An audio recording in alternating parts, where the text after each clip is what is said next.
स्वतंत्रता संग्राम सेनानी पंडित हर्षदेव ओली की जन्मस्थली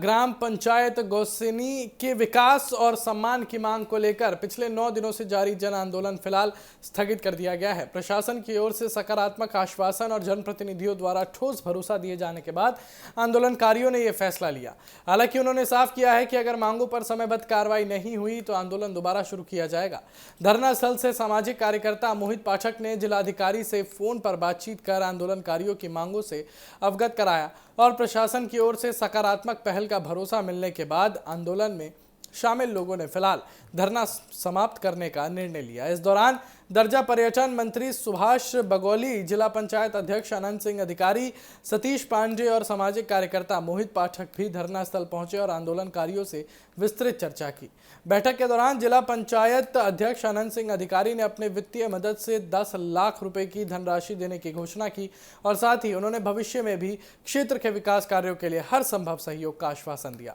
लेकिन इस घोषणा का आंदोलनकारियों और स्थानीय लोगों ने स्वागत किया। दरअसल आंदोलनकारियों का आरोप था कि जिला योजना 2024-25 के तहत गौसिनी के पर्यटन विकास के लिए नई स्वीकृत 20 लाख रुपए की राशि स्थानीय जनता को विश्वास में लिए बिना दूसरी जगह स्थानांतरित कर दी गई और इसी के विरोध में क्षेत्रवासी पिछले 9 दिनों से लगातार धरने पर बैठे थे और धनराशि को पुनः गौसिनी के विकास कार्यों में खर्च करने की मांग कर रहे थे। जिला पंचायत सदस्य अशोक महरा ने आंदोलन की सफलता का श्रेय क्षेत्रवासियों, मृत मातृशक्ति, युवाओं और बुजुर्गों की एकजुटता को दिया। उन्होंने आंदोलन में सहयोग देने वाले सभी जनप्रतिनिधियों, सामाजिक कार्यकर्ताओं और स्थानीय लोगों का आभार व्यक्त करते हुए कहा कि फिलहाल आंदोलन स्थगित कर दिया गया है, लेकिन गौसिनी के विकास और स्वतंत्रता संग्राम सेनानियों के सम्मान की लड़ाई आगे भी पूरी मजबूती के साथ जारी रहेगी।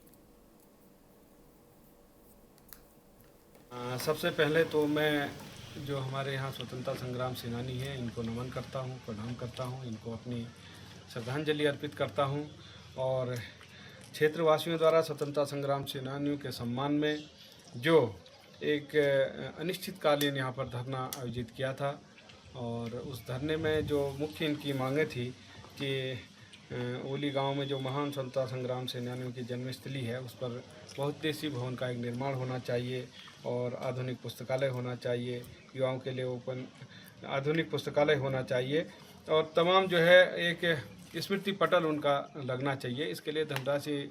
स्वीकृत कराने वाली बात थी और लोगों के मनों में ये भ्रम था कि ये धनराशि पहले स्वीकृत हो चुकी थी और अन्यत्र यहाँ से कहीं पे भ्रम नहीं था, कहीं विस्थापित हो गई है। तो मैं ये कहता हूँ कि इन आंदोलनकारियों को सरकार की ओर से आश्वस्त करना चाहता हूँ कि जो भी धनराशि यदि आपकी कहीं अन्यत्र चली गई है तो उस धनराशि को तो जो भी है, लेकिन नए रूप से हम इसको जो मेरे जिलाधिकारी जी से वार्ता हुई है उसी क्रम में मैं आपको बताना चाहता हूँ कि हम इसमें कल ही या परसों 2 दिन के अंदर यहाँ लोक निर्माण विभाग के अपने अभियंताओं को भेजकर उनका एक आकलन तैयार करेंगे और 1-1.5 महीने के अंदर जो भी इसमें धनराशि आएगी उस धनराशि को स्वीकृत कराने का काम करेंगे।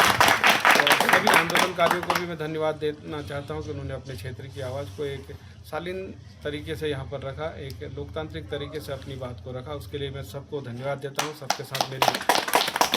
शुभकामनाएँ हैं और मैं आप सभी से निवेदन भी करना चाहता हूँ कि अभी अपना धरना समाप्त करें